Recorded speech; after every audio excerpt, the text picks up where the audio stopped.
దాడులెన్ని జరిగిన గాని దడువలేదు రేవంతన్నా గంతకంతా ఎత్తుకు ఎదిగాడో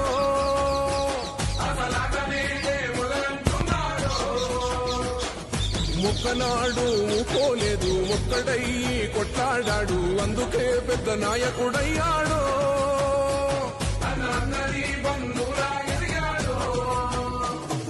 అమరవీరుల త్యాగం చూసి అమ్మ సోనియ చలువతోటి రక్షణే చేయమంటున్నాడు రంగుల జెండా బట్టి సింగమోలే కదిలినాడు ఒక్కరో కాంగ్రెస్